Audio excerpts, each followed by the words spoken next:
When you're looking at organic optimization, right, a lot of what you see on organic optimization in the search results page is not just about the website anymore, it's actually about other types of content.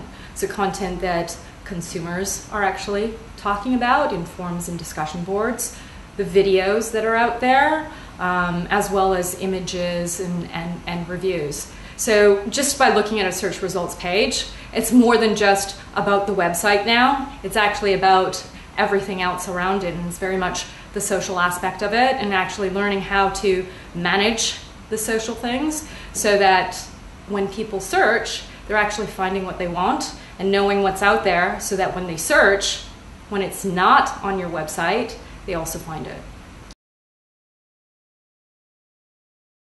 Testing was something that we talked a lot about, and trying to experiment and not being afraid of testing and experimenting.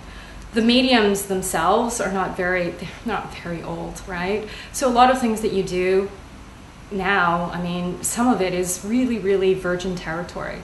So continuing to test and not being afraid of it, always starting with an objective and a goal, and looking at what are the metrics that you want to achieve and how to get there. And if you start with the basics, I mean, the fundamentals of marketing still apply regardless, right?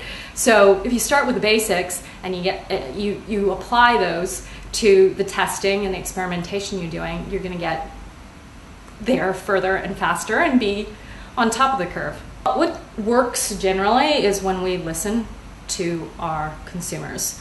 And what we talked about a lot in our presentation was first listening and then doing an action, as opposed to assuming what your consumers want. And right now, because it is very, very much, the internet is about a dialogue, and understanding behavior patterns is something that's important. And by listening and understanding, you're actually going to get more for your programs.